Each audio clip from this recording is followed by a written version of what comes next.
तो अभी हमने देखा कि जब भी कोई करंट कैरिंग कंडक्टर किसी मैग्नेटिक फील्ड में होता है उसमें कुछ फोर्स होता है और उस वजह से कंडक्टर मूव करता है। एक कंसेप्ट है तो बहुत सिंपल, बट इसके बहुत ही इंपॉर्टेंट एप्लीकेशन है जिसको हम बोलते हैं इलेक्ट्रिकल मोटर। आप लोगों में से कुछ लोगों ने हो सकता है इलेक्ट्रिकल मोटर पहले भी देखा हो, बट बहुत लोगों के लिए ये एक नया कंसेप्ट है। इनफैक्ट अगर आप ऊपर देखोगे तो आपके सर पे भी एक इलेक्ट्रिकल मोटर लगा हुआ है। हाँ, जो रोटेटिंग सीलिंग फैन है उसके अंदर भी एक इलेक्ट्रिकल मोटर है और उसकी वजह से ही फैन जो है वो रोटेट कर रहा है। अगर आप घर जाएंगे तो आपके घर पे बहुत सारे अप्लायंसेस होते हैं, जैसे कि washing machine, refrigerator, air cooler, air conditioners. इन सब में भी कोई ना कोई इलेक्ट्रिकल मोटर होता है जिसकी वजह से ये डिवाइसेस मूव या रोटेट करते हैं। इनफैक्ट आप लोगों में से अगर कुछ लोगों ने रिस्ट वॉच पहना हो तो आप देख सकते हो कि उसमें भी एक छोटा सा मोटर होता है जिसकी वजह से आपका जो मिनट हैंड या सेकंड हैंड है वो मूव करता है। तो यहाँ पे हम देख सकते हैं कि जब भी कोई डिवाइस मूव करती है उसमें कुछ ना कुछ इलेक्ट्रिकल मोटर जरूर प्रेजेंट होता है। तो अब इस कंसेप्ट को यूज करके हम डिफाइन करने की कोशिश करते हैं कि इलेक्ट्रिकल मोटर एग्जैक्टली है क्या।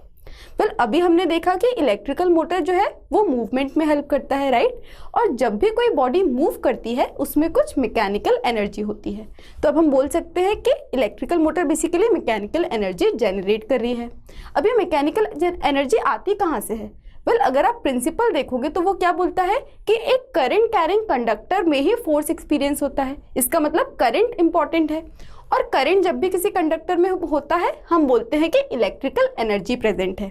तो अब इन दोनों चीज़ों को कंबाइन करें तो हमें मिल सकती है इलेक्ट्रिकल मोटर की डेफिनेशन, जो कि बोलती है कि अगर इलेक्ट्रिकल मोटर है तो वो इलेक्ट्रिकल एनर्जी को कंज्यूम करेगी और उस इलेक्ट्रिकल एनर्जी को वो कन्वर्ट करेगी मैकेनिकल एनर्जी में।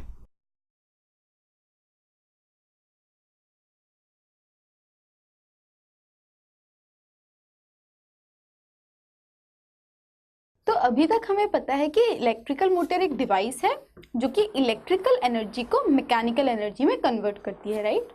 तो अब हम ये देखते हैं कि हम किसी भी इलेक्ट्रिकल मोटर को कैसे कंस्ट्रक्ट कर सकते हैं। तो किसी भी चीज़ को कंस्ट्रक्ट करने से पहले हमें ये पता होना चाहिए कि हमें क्या क्या चीज़ें लगेंगी। तो अब हम देखते हैं इलेक्ट्रिकल मोटर के लिए हमें क्या क्या कॉम्पोनेंट्स चाहिए। तो बाय प्रिंसिपल आपको पता है कि जब भी कोई करंट कैरिंग कंडक्टर किसी मैग्नेटिक फील्ड में होता है तो उसे कुछ मैग्नेटिक फोर्स एक्सपीरियंस होता है और उस फोर्स की वजह से जो कंडक्टर है वो मूव करता है।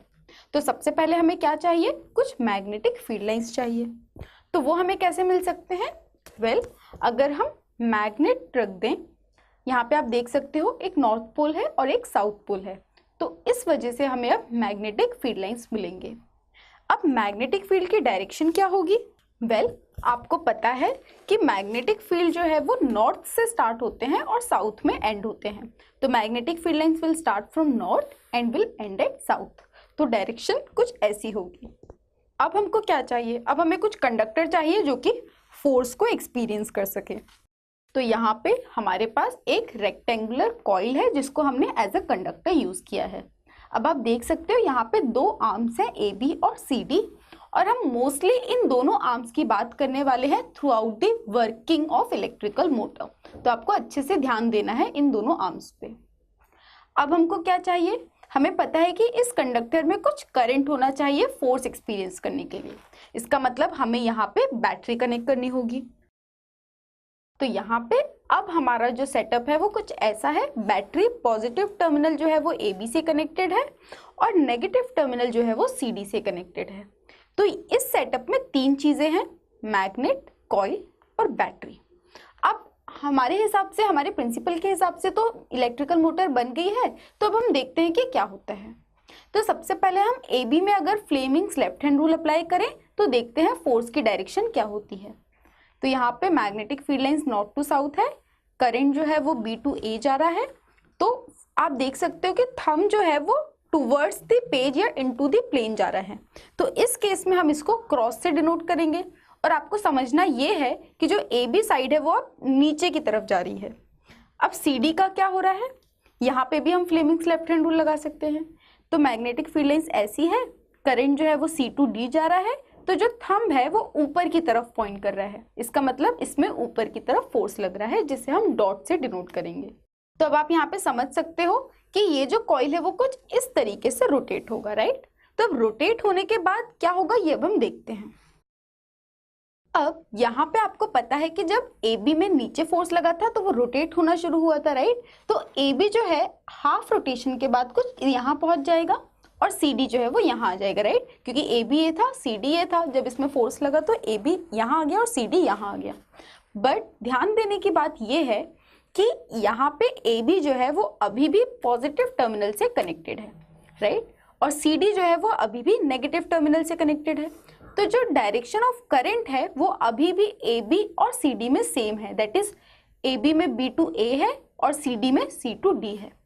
तो क्योंकि अब डायरेक्शन ऑफ करंट सेम है तो क्या होगा, तो इस केस में होगा कि जो फोर्स की डायरेक्शन होगी ए बी में वो भी सेम होने वाली है, that is into the page होने वाली है।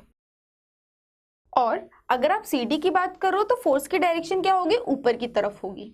तो इस केस में क्या हो रहा है, इस केस में पहले ए बी ए था, सी डी ए था, ये मूव हुए, ऐसा हुआ। यहाँ पे आप देख सकते हैं कि वायर्स जो है वो टैंगल अप हो गए हैं क्योंकि ये डिस्कनेक्ट तो नहीं हो सकता।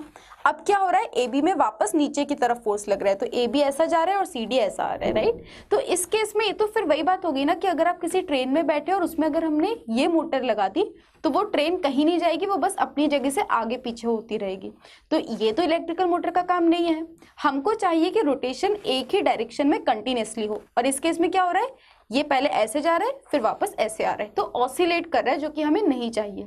तो वो कैसे हम रोक सकते हैं, वेल, अगर हम किसी तरीके से इस आर्म में या फिर इस आर्म में डायरेक्शन चेंज कर दे करंट की, तो हमको क्या मिलेगा, फोर्स की डायरेक्शन बदल जाएगी और फिर ए बी नीचे ना जाके ऊपर जाएगा और हमें कंटिन्यूअस रोटेशन मिलेगा।